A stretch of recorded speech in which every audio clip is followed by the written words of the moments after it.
네. 지금 저희가 매일 성경을 따라서 계속해서 말씀을 나누고 있기 때문에 마태복음을 나누다가 이제 잠깐 느헤미야로 말씀을 외도를 했습니다. 그래서 느헤미야 말씀을 잠깐 보는데 저는 개인적으로 굉장히 은혜를 많이 누리고 있는 것 같습니다. 그 작년부 수련을 통해서 또 지난 금요 묵상님을 통해서 살펴본 것처럼 이 말씀은 어쩌면 지금 우리 사계회 교회 가운데 굉장히 중요한 말씀일 수 있다고 생각합니다. 또한 느헤미야서가 이렇게 우리 묵상 본문으로 주어지지 않으면 사실 잘 들여다보지 않는 말씀이 될 수 있는데 이렇게 함께 살펴보면서 저를 비롯한 많은 분들이 느헤미야가 이렇게 멋있는 사람이구나 라고 느헤미야 홀릭에 빠져 있다고 저는 알고 있습니다. 우리에게 비교적 많이 알려져 있지 않은 인물이지만 느헤미야를 통해서 느헤미야서를 통해서 느헤미야라는 이 사람이 마주하게 될수록 얼마나 멋진 신앙의 모델인지 우리는 깨닫게 됩니다. 느헤미야서가 우리 가운데 잘 알려지지 않은 이유는 아마도 구약의 역사 중에서도 가장 마지막 때이기 때문에 보통 우리에는 창세기는 대부분 교회 다니시면 다 전문가들이고 출애굽기 다 전문가입니다. 쭉 가다가 어디서 끊기냐면 솔로몬에서 다 끊깁니다. 솔로몬 이후로는 별로 이렇게 잘 모르거든요. 이제 솔로몬 이후에 쭉 있었던 이야기들 끝에 다시 이제 느헤미야가 등장하는 것이기 때문에 오늘 말씀은 일단은 조금 더 그런 역사의 흐름에 맞춰서 하나님께서 그 가운데 어떻게 일하시는가 이것에 초점 맞추고 저와 여러분이 말씀을 좀 나눠보려고 합니다. 그래서 혹시 지금까지 내가 느헤미야가 어떤 사람인지 몰랐던 분들도 이 시간만 좀 집중해 주시면 느헤미야가 이런 사람이었고 그 시대의 상황이 이런 거였고 역사가 이렇게 흘러가고 있구나라고 아마 조금은 이해하실 수 있을 것입니다. 그러므로 묵상을 한 번도 못하고 오셨다 할지라도 또 느헤미야라는 사람의 이름을 난 혹시 이곳 가운데 처음 듣는다고 할지라도 말씀에 잘 집중하시면 아마도 하나님이 주시는 은혜가 여러분한테 함께할 것을 저는 믿습니다. 네, 대다수의 사람이 이 상황을 잘 모를 수 있다고 생각합니다. 때는 페르시아 시대인데요. 페르시아라고 하면은 이제 성경에서 페르시아 찾으면 안 나옵니다. 왜 안 나오냐면 성경의 이름과 우리가 알고 있는 이름은 굉장히 다르거든요. 예를 들어서 성경에 보면 아수르라는 나라가 있는데 이거를 이제 여러분이 세계사속에 보면 아시리아라는 제국이 되는 거고 바빌로니아가 되는 거고 페르시아가 있는데 페르시아의 성경 이름은 뭐냐면 바사입니다. 바사 왕국이 페르시아이기 때문에 페르시아 바사라는 나라의 이름을 들으면 지금의 페르시아 그 제국 우리가 알고 있는 현재 이란의 어떻게 보면 그 줄기라고 생각하시면 됩니다. 제가 옛날에 함께 교회에서 많이 나누고 지금도 저랑 성경 공부하시는 분들은 자주 하는데 잠깐 지도를 한번 같이 좀 그려봐야지 도움이 될 것 같습니다. 이제 아시겠지만 이거는 제가 지금 지중해를 그린 거거든요. 네, 지중해를 그린 거고요. 네, 나일강을 그린 거고 네, 갈릴리바다 사해 요단강을 그린 거고 네, 여기가 이제 가나안이라는 땅, 약속의 땅이라고 생각하시면 됩니다. 네, 이거는 이제 홍해를 말한 거고 시내산이 있죠. 이쪽에 가면 이만한 이렇게 물이 엄청 많은 바다보다 더 큰 어떻게 보면 그런 게 있는데 이게 페르시아만이라고 부릅니다. 여기서 두 개의 강이 흘러나오는데 티그리스, 유프라테스 강 이렇게 해서 이게 이제 보통 우리가 배우는 구약의 지도를 가장 간략하게 표현한 것입니다. 하나님이 세우신 나라, 원래 아브라함은 이쪽에 있는 사람인데 이 사람을 여기 데려와서 약속의 땅으로 가라 해서 가나안에 오게 되죠. 여기 살게 되다가 이제 이들이 기근 때문에 애굽으로 가게 되는 것, 이것이 창세기의 내용인 것을 아마 아실 것입니다. 이제 여기서 살다가 애굽을 탈출해서 출애굽해서 이들이 시내산 갔다가 결국은 돌아와서 광야에서 방황하다가 이 땅에 정착을 하게 됩니다. 이게 이제 가나안 땅에 간 거고 여기서 나라가 세워지죠. 이게 이스라엘이라는 나라입니다. 이스라엘이라는 나라가 세워졌는데 이때 이스라엘 왕들이 세워지는데 여기 잘 알고 있는 사울왕, 그 제일 유명한 다윗왕, 솔로몬 왕 이런 왕들이 이곳에서 나라를 다스리게 됩니다. 이때가 예수님의 탄생으로부터 한 1000년 전쯤의 이야기입니다. 이스라엘이라는 나라가 이렇게 3명의 왕에 의해서 다스려지는 한 120년 동안은 평탄했습니다. 근데 이 나라가 분열됩니다. 우리나라도 분열되지만 여기도 이렇게 분열돼 버려요. 이 나라가 크지 않거든요. 지금 제가 굉장히 그래도 주인공이 꽤 크게 그렸는데 사실 더 좁고 한 강원도보다 조금 더 큰 크기 이 정도의 나라인데 그게 또 분열이 됩니다. 그래서 위쪽에 있는 나라 이렇게 길쭉하다면 이렇게 분열돼서 위쪽에 있는 북쪽에 있는 나라가 있고 남쪽에 있는 나라가 있는데 북쪽에 있는 나라의 이름은 이스라엘이라고 부릅니다. 북이스라엘이라고 부르고 남유다라고 부르는 나라가 됩니다.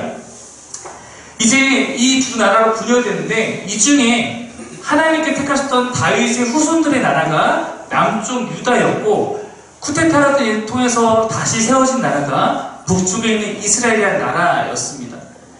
이제 북쪽에 있는 이스라엘이라는 나라도 있고 남쪽에 있는 유다도 계속해서 여러 왕들이 다스립니다. 두 나라 합쳐서 39명의 왕이 등장을 하는데 북쪽에 있는 왕 중에는 한 번도 하나님을 기쁘시게 하는 왕이 없었고 하나님께서 그렇지만 북이스라엘을 미워했던 게 아니거든요. 자, 예를 들어 북쪽에 있는 나라에 갑니다. 북이스라엘 나라에 가서 하나님께서 선지자들 보내서 계속해서 너희 이렇게 살면 안 되면 회개하고 돌아와야 돼 라는 것들을 계속 권하십니다. 그 일을 대표로 했던 사람이 아모스 선교사나 호세아 선교사 같은 사람이, 선지자 같은 사람이 이쪽에 가서 선교 활동을 하는 거예요. 근데 북이스라엘은 회개하지 않습니다. 돌아오지 않아요. 거절합니다. 그래서 결국 이 나라는 갈라지고 208년 있다가 망해버립니다. 북이스라엘 요양시킨 나라가 아까 이제 아수르라고 제가 했는데 아수르 이쪽에 있는 나라거든요. 이쪽에 있는 나라가 여기 멸망시켜서 망해버립니다. 그 북이스라엘 나라는 성경에서 사라졌어요. 아수르라는 나라가 이게 이쪽 지역, 근동 지역, 중동 지역의 당시의 최강자였어요. 한번 우리 아수르의 통치 영역을 화면 통해서 한번 같이 확인해 보시면 좋겠습니다. 네, 아수르 지도 한번 띄워주십시오. 네, 넘겨주세요.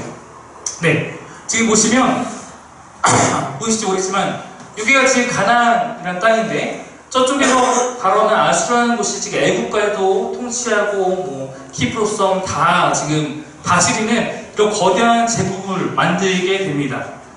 근데 이 와중에도 남유다는 나라 자체가 망하진 않아요. 북이스라엘만 망하게 됩니다. 남유다 조금 더 오래 유지됩니다. 오래 유지될 수 있던 것은 왜 그러냐면 하나님께서 남유다도 마음에 들지 않는 모습이 많았어요. 남유다에도 선지자를 보내서 계속해서 말씀하십니다. 너희 이렇게 살면 멸망당해요. 심판당하게 될 거야. 그러니까 회개하고 돌아와야 돼. 근데 가끔 하나님의 그 뜻 안에 반응하는 사람들이 있었어요. 남유다에. 그래서 뭐 요시아나 이런 사람들이 종교개혁을 일으켜서 우리가 하나님께 돌아가자는 모습으로 생명연장을 해갑니다. 하나님께서 그러나 다시 돌아가고 다시 죄 가운데 돌아가고 이런 사람들을 보면서 오래 참으시다가 이제 결단을 하실 만한 시기가 왔습니다. 왜냐면 그들이 하나님을 버렸어요. 결국 하나님을 버렸고 하나님 따르지 않았기 때문에 이제 이 백성을 내가 심판해야겠다라고 생각하게 됩니다. 이 남유다가 그래서 이제 마지막 때로 가고 있을 때 그 마지막 때에 열심히 활동했던 선지자 이름이 예레미야입니다. 여러분 아시다시피 예레미야라는 사람은 굉장히 우리가 어떤 사람을 기억하고 있냐면 눈물의 선지자, 고통받고 이랬던 사람을 기억하는데 왜냐면 그가 마지막 때에 이 남유다의 멸망을 예언하고 그것을 바라보고 이랬던 사람이기 때문에 그의 눈에 눈물이 마를 날이 없었던 거죠. 예레미야에 있는 말씀 가운데 하나님께서 예레미야에 이런 말씀을 예언으로 주셨습니다. 예레미야 25장 11절, 12절 말씀입니다. 11절, 12절 말씀 한번 같이 읽겠습니다. 시작! 이 모든 땅이 폐허가 되어 놀라림이 될 것이며 이 민족들은 70년 동안 바벨론의 왕을 섬기리라. 여호와의 말씀이라. 70년이 끝나면 내가 바벨론의 왕과 그의 나라와 가자에 있다는 그 죄악으로 말미암아 벌하여 영원히 폐허가 되게 하되. 네, 이쪽에 살고 있는 하나님의 백성들을 뭐라고 하냐면 이 모든 땅이 폐허가 되어 놀랄만한 일이 생길 것이고 이 민족들이 70년 동안 바벨론의 포로가 될 것이다. 바벨론이 이쪽에 있는 나라인데 이 나라의 포로가 될 것이다 라고 예언한 것입니다. 근데 12절은 또 예언의 두 번째 부분이 나오는데 70년의 시간이 끝나면 이제는 바벨론의 왕과 그의 나라 갈대의 땅을 벌하여 이제 이곳을 내가 심판하게 될 것이다 라는 예언까지 함께 등장하고 있는 것입니다. 이스라엘의 죄악을 인내하고 참으셨지만 이제 하나님께서 한번 그들을 징계하셔야 할 때가 온 거예요.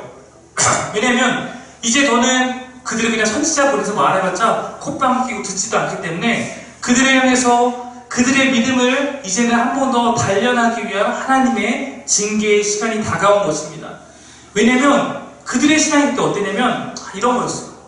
하나님은 우리를 사랑하시니까 우리를 항상 보호해주고 지켜주시고, 하나님 다윗의 나라를 망하지 않는다고 했어. 우리 다윗의 자손이니까 우리가 무슨 잘못하더라도 하나님 우리 용서하실 거야 라고 하다가 하나님한테 혼나게 된 거예요. 그것이 멸망, 유다의 멸망 사건이 그것이었습니다. 헛된 믿음으로 살다가 그들이 망하게 된 겁니다. 하나님께서 이스라엘 백성을 향한 심판을 하시는데 그때 도구로 사용한 아까 했지 바벨론이라는 나라였습니다.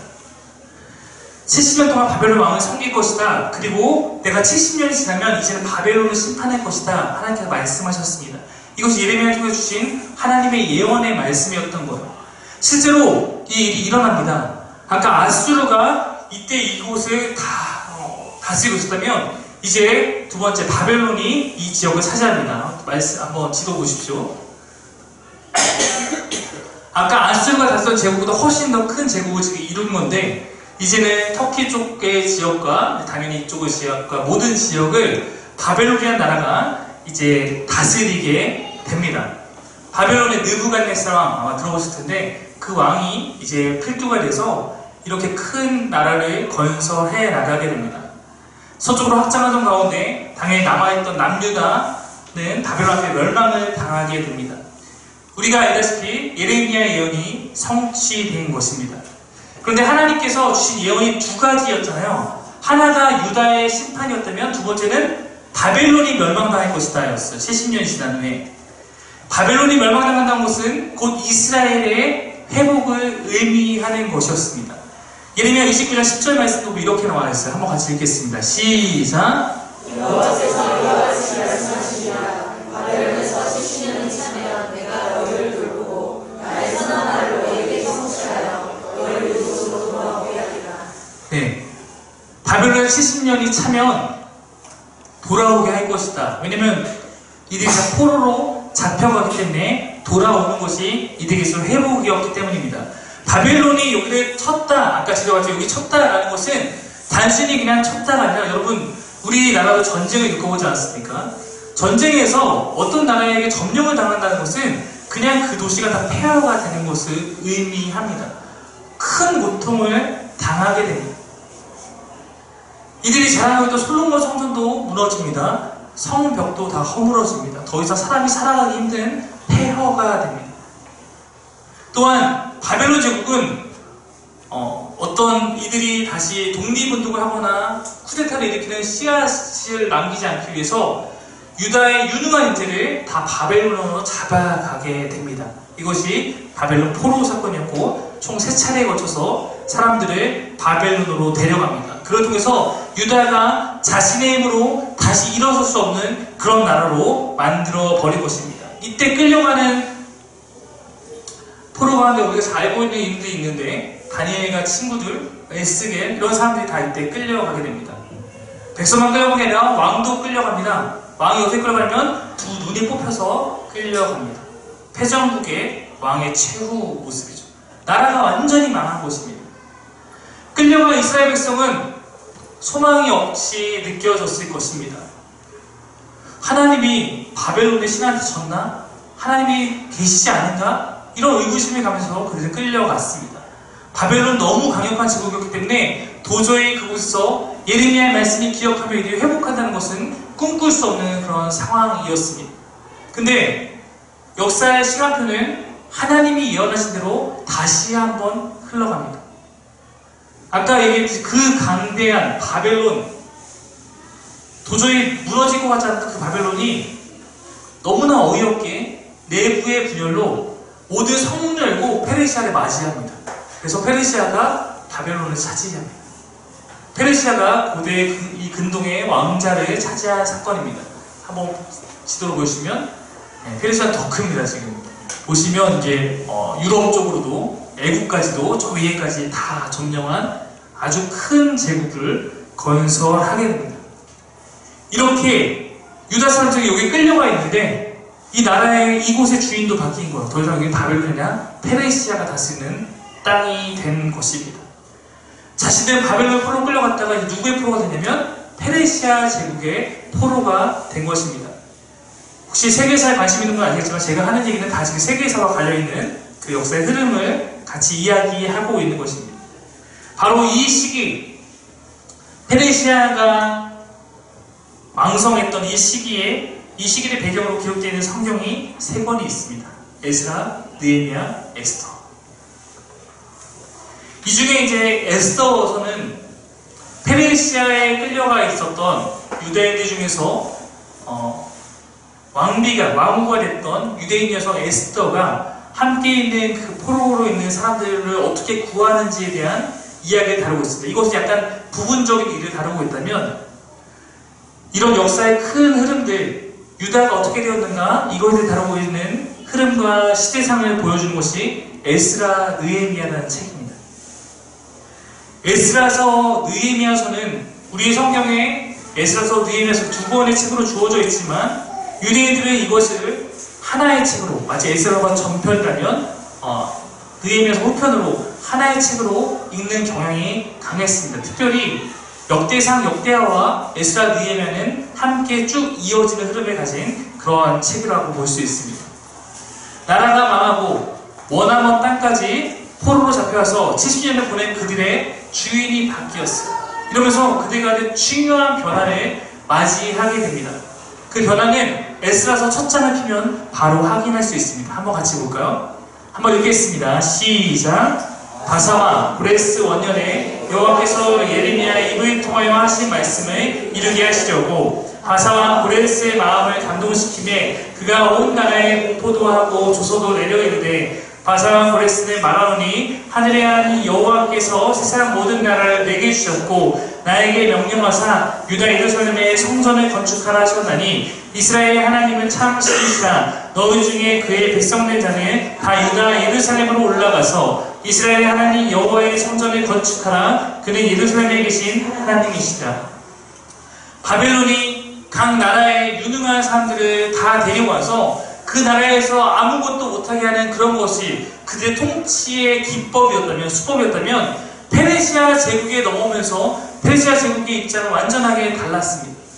그들은 포로로 잡아왔던 바벨론이 유다만 잡아왔게 아니라 정말 이 지역에 있는 수많은 사람을 포로 잡았는데 각기 다 자신의 땅으로 돌아가라. 이것이 페르시아의 입장이었습니다. 페르시아는 어떤 정책을 폈냐면 최대한 각 민족이 갖고 있는 종교적인 특성을 용인합니다. 그들의 종교를 오히려 정치에 활용한다고 볼 수 있어요. 각각의 고유한 특성을 인정하면서 안정적으로 제국의 속국으로서 그들을 다스리기를 원했던 것입니다. 그래서 이 말씀만 보면 페르시아 왕 고레스가 성령 감동하고 하나님을 굳게 믿는 사람이었나 싶겠지만 사실 이것은 굉장히 유대인의 입맛에 맞춰준 조서라고 생각하시면 돼요. 종교를 통해서 그들을 안정적으로 통치하기 위한 유대인에게 이런 조서를 내고 아마 다른 민족에게는 너희 신이 나를 인정했고 나를 허락했으니 너희는 가서 그 신을 잘 믿으면서 나도 잘 믿어라. 이런 식의 아마 조서를 내렸던 것 같습니다. 그러므로 각 민족에 내린 통치 명령도 그러한 색깔들이 잘 드러납니다. 유대인들에게 보낸 이 조서에는 여호와 하나님을 믿는 종교심을 인정하면서 조서를 내립니다. 이것이 에스라서의 처음의 내용이에요. 아까 이제 굉장히 종교적인 내용을 보지만 상당한 정치적 의도가 담겨 있다고 볼 수 있습니다. 각각 바벨론에 의해서 다 죽어 있어요, 도시들이. 그곳에 황폐한 곳에 자신이 믿을 만한 사람들을 파견하여서 그곳을 재건하면서 제국이 함께 번영해나가기를 꿈꿨던 것이 페르시아의 정책이었습니다. 고레스 왕 때 1차로 먼저 유대인들에 대해서 귀환하게 되는데 아까 저 명령대로 스룹바벨이라는 사람이 유대의 총독으로 오면서 그들은 성전을 그곳에 짓게 됩니다. 솔로몬 성전이 무너졌기 때문에 다시 성전을 세웁니다. 1차 기한의 지도자였던 스룹바벨과 후에 느헤미야는 유다의 총독으로 간 거예요. 그럼 총독이 뭡니까? 총독은 왕의 명령을 받아서 어떤 지역을 대리 통치하는 거예요. 그러면 여러분 스룹바벨과 느헤미야는 어느 나라의 관료냐면 페르시아 왕국의 관료였던 거예요. 마치 예수님이 십자가 될 때 예수 재판했던 사람 중에 로마의 총독이었던 빌라도 총독이 있었잖아요. 그는 로마인이고 로마의 사람이었습니다. 스룹바벨과 느헤미야 같은 사람은 페르시아의 총독으로서 유다를 다스리면서 하나님의 일을 해나갔던 것입니다. 고레스 왕에 의해서 1차 기한, 스룹바벨 1차 기한이 이루어진 후에 한참이 지나서 이제 왕이 또 바뀝니다. 아닥사스다라는 왕 때에, 페르시아의 아닥사스다 왕 때에 에스라와 느헤미야를 예루살렘에 보내게 됩니다. 이것이 우리 흔히 말하는 2차, 3차 귀환입니다. 이렇게 총 3차례에 걸쳐서 포로로 끌려가고 3번에 걸쳐서 다시 땅으로 돌아왔는데, 그러면 도대체 70년이라는 것은 어느 시간의 기준으로 70년이라는 것을 회복의 기간, 포로 기간을 말하는 것인가? 예루살렘 성전이 파괴된 순간부터 다시 그 성전이 건설되는 시점까지가 70년입니다. 예루살렘, 유대인들에게 성전이 중요했기 때문에 성전이 파괴된 순간부터 성전이 회복되는 시간까지를 70년이라고 말하는 것이고, 그로 성전 재건부터 약 47년이 더 흘러서 2차 기한이 일어나는 것입니다. 그러니까 실제로 따지면 더 많은 시간에 바벨론, 저 땅에서, 갈대아 땅에서 보내게 됐던 것입니다. 아닥사스다라는 왕은 먼저 에스라를 예루살렘에 파견하고 13년 후에 느헤미야를 파견하게 됩니다. 에스라라는 사람은 학자였어요. 학자. 우리 때는 뭐 교수나 이런 사람이었습니다. 그리고 유대인의 제사장이었습니다. 반면 느헤미야는 철저한 행정가였어요. 관료였습니다. 각자에게 주어진 역할이 달랐다는 거예요. 먼저 에스라의 귀한 이야기를 한번 살펴보면 에스라 7장에 자세히 나와 있습니다. 한번 같이 읽겠습니다. 시작. 여호와의 계명의 말씀과 이스라엘에게 주신 율례 학자여 학자 겸 제사장인 에스라에게 아닥사스다 왕이 내린 조서의 초본은 아래와 같으니라. 모든 왕의 왕 아닥사스다는 하늘의 하나님의 율법의 완전한 학자 겸 제사장 에스라에게 조서를 내리노니 우리나라에 있는 이스라엘 백성과 그들의 제사장들과 레위 사람들 중에 예루살렘으로 올라갈 뜻이 있는 자는 누구든지 너와 함께 갈지어다. 모든 왕의 왕, 왜냐 제국을 다 다스리는 왕의 왕이니까. 아닥사스다가 너에게 명하노니 너는 율법에 충실한 모든 사람 데리고 예루살렘으로 가고자 하는 사람 데리고 예루살렘으로 가라. 여러분, 왜 페르시아 왕은 에스라와 유다의 백성들을 예루살렘에 보낼까? 왜 보낼까? 여기는 다 이유가 있습니다.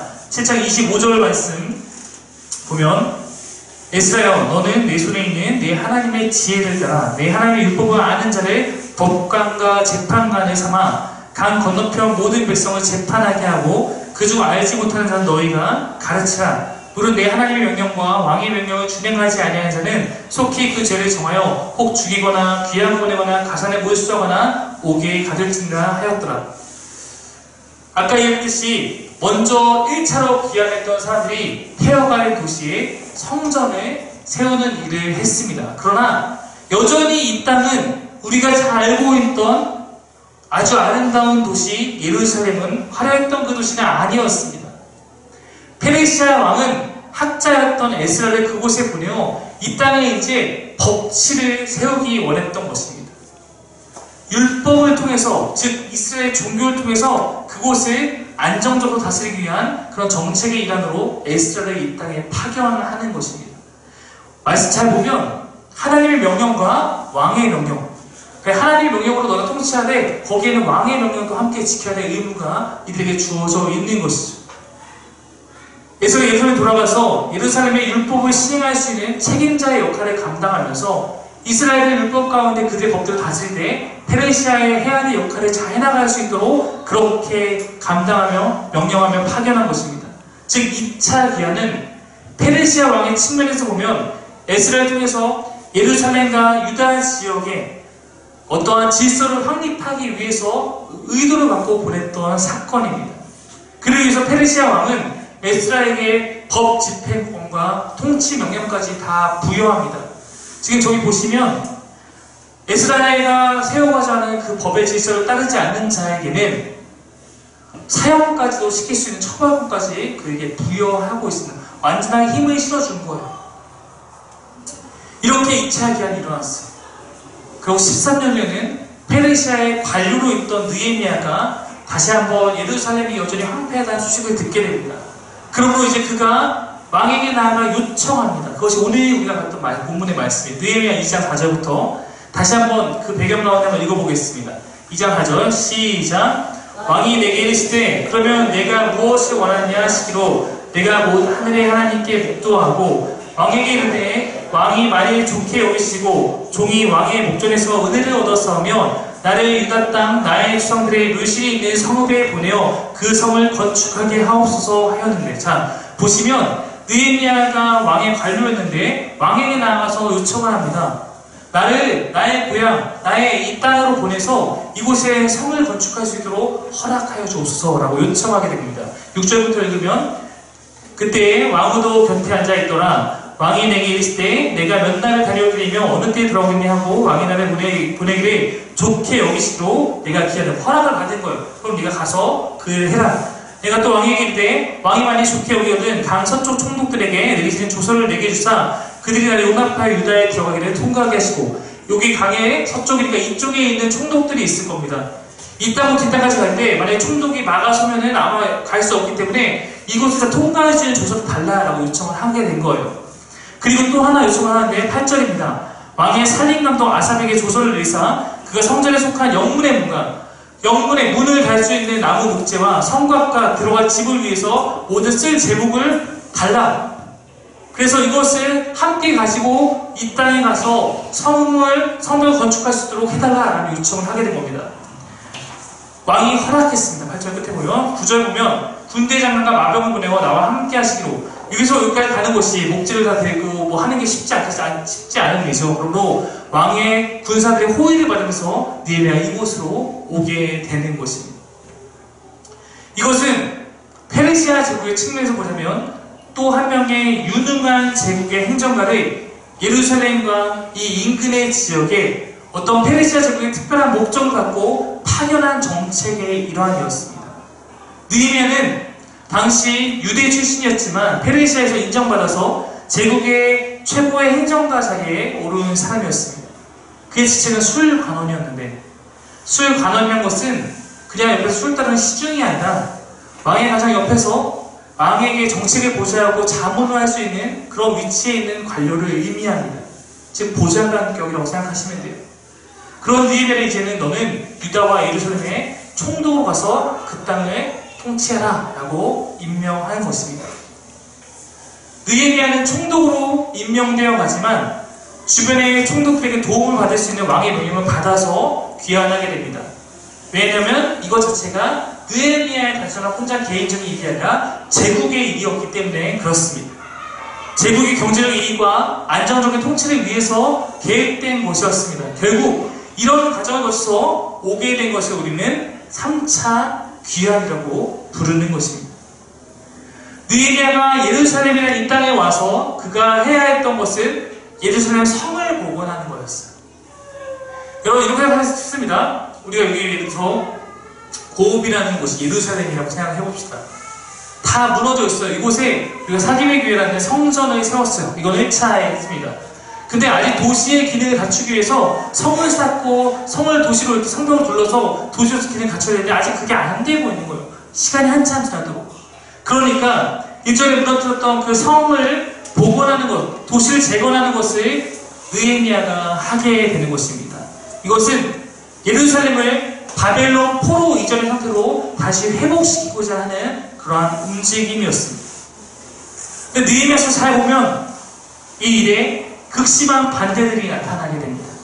도비야, 산발랏, 게셈 이런 사람들이 집요하게 느헤미야가 성벽을 쌓는데 방해합니다. 그럼 이들은 누구였느냐? 산발랏은 사마리아의 총독이었고 사마리아는 여기입니다. 도비야는 암몬의 총독이었고 게셈은 아라비아 사람이요.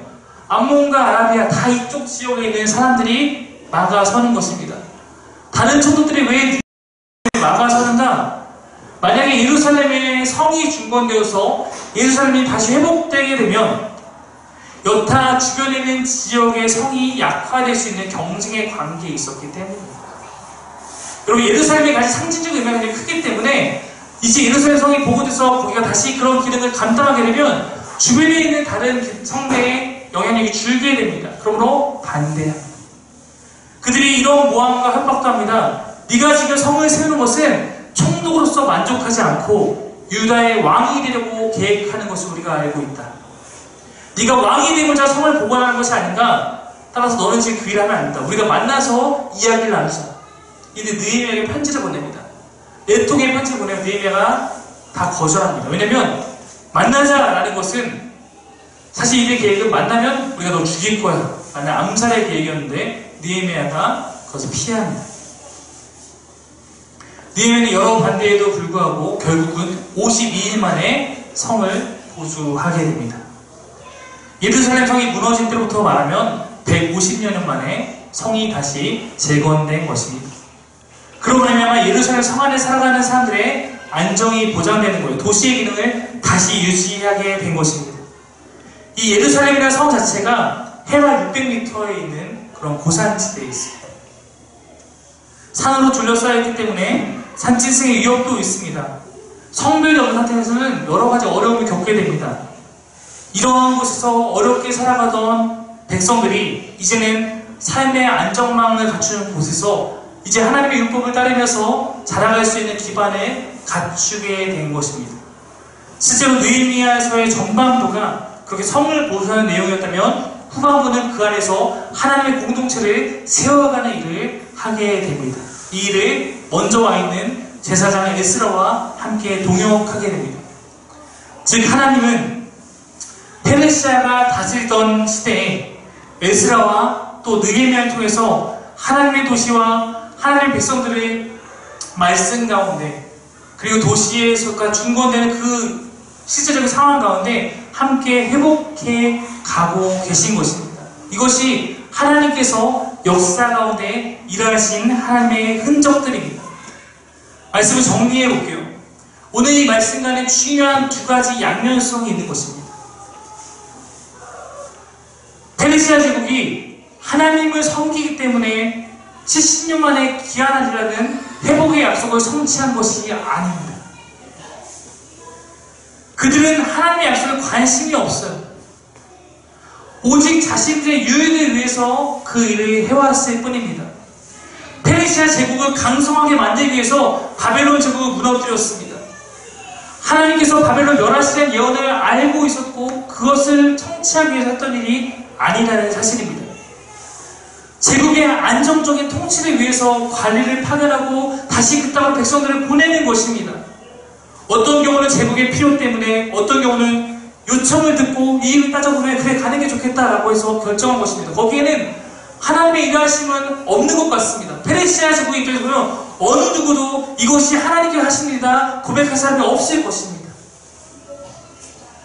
페르시아 제국 관점에서 느헤미야가 이끌었던 3차 기환과 성벽 재건은 철저히 제국의 통치력 강화를 위한 것이었습니다.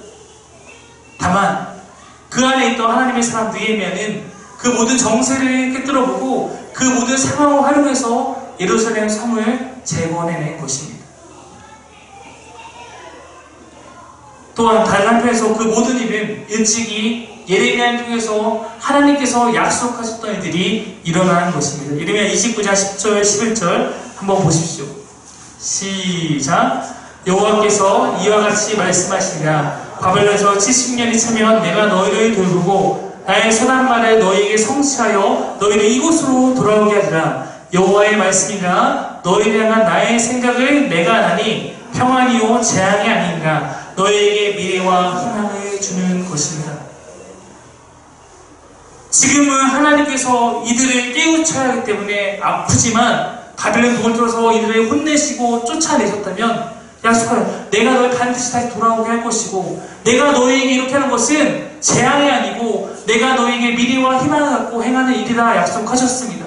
여러분 예레미야가 말했던 그 하나님 나라의 희망 그것이 느헤미야를 통해서 이루어지고 있는 것입니다. 하나님이 어떻게 일하시는가? 어떻게 보면 제가 여러분에게 설명하지만 아마 여러분 밖에 나가 세계사 강의 들으면 그 가운데 이 똑같이 제국 역사를 설명하지만 거기서는 하나님은 단 한순간도 없었다라고 할지도 모르겠습니다. 다 왕의 계획과 제국의 통치 과정에 불과하다고 할지도 모릅니다. 페르시아 제국의 측면에서 보면 유다 백성은 귀환한 것이 아니라 파견한 것이에요. 그러나 성경은 이 모든 일이 하나님의 섭리이며 하나님의 일하심의 결과라고 우리에게 알려주고 있습니다. 바벨론의 침공도 하나님의 심판이요, 페르시아가 근동의 패권을 잡은 것도 하나님의 예언이 성취된 것이며, 그들을 통해서 스룹바벨과 에스라와 느헤미야가 백성을 이끌고 돌아온 것도 하나님이 자신의 백성들을 이 땅으로 다시 데리고 올 것이다 라고 했던 그것이 성취된 것이다 말하고 있다는 것입니다. 즉 하나님은 어쩌면 우리 삶 가운데서 우리가 잘 눈여겨보지 않으면 드러나지 않고 보이지 않을 수 있습니다. 그러나 드러나지 않지만 하나님이 일하고 계시며 하나님이 우리 가운데 함께하고 계시다는 것을 우리가 이 사건을 통해서 알 수 있습니다. 우리는 하나님이 일하신다고 할 때 뭔가 세상을 뒤바꾸는 엄청난 계획을 통해서 그렇게 하실 것 같은 기대를 가질 때가 있습니다. 그러나 사실은 더 많은 순간에 숨어 계신 것처럼 일상의 삶 가운데 하나님은 자신의 일을 해나가고 계십니다. 페르시아의 관리들이 되어서 에스라와 느헤미야는 하나님의 일을 했고, 여전히 그들의 소속은 페르시아의 속국이었지만 그 안에서 하나님의 나라 이스라엘은 회복되어 가고 있었습니다. 그리스도의 구속사역의 핵심이었던 십자가도 그렇습니다. 십자가는 어찌 보면 로마 제국의 사형 집행 도구에 불과합니다. 그것을 그렇게 말하고 그런 거예요. 그러나 그 안에 담겨있는 의미와 그 안에 담겨있는 하나님의 메시지를 발견할 때 그것은 온 세상을 위한 속죄 사역의 도구가 된 것을 우리는 기억해야 할 것입니다. 우리의 삶을, 내게 주어진 삶을 나에게 이끌어가는 이 모든 시간들을 어떻게 바라보느냐. 로마에서도 그 안에 하나님의 메시지를 발견하지 못한 사람에게는 그저 사형의 도구가 되었지만, 페르시아에서도 그 안에 하나님의 이끄심과 예언의 성취를 발견하지 못한 사람에게는 그냥 제국에 일어나는 일에 불과했지만 그 안에 모두 다 하나님이 계신 줄 믿습니다. 이제 여러분, 이곳에서 다시 떠나서 우리는 평범한 또 내게 매주 그려왔던 일상을 맞이하게 될 것입니다. 여러분 삶도 마찬가지라고 저는 생각합니다. 누군가가 그냥 봤을 때는 내게 주어져 있는 시간들은 그냥 내 안에 흘러가는 세월에 불과할 수 있지만 그 안에서 일하시는 하나님을 발견하고 그분을 붙드는 그런 사람들에게 하나님은 여러분의 삶 가운데 신앙의 여정을 함께 써내려갈 줄 믿습니다. 보이지 않지만 계시는 분, 아무것도 하는 것 같지 않지만 모든 것을 하고 계시는 분, 그 하나님을 찾고 만나는 여러분 되시기를 간절히 바랍니다. 우리 다 같이 기도하며 같이 찬양하고 나아가도록 하겠습니다. 우리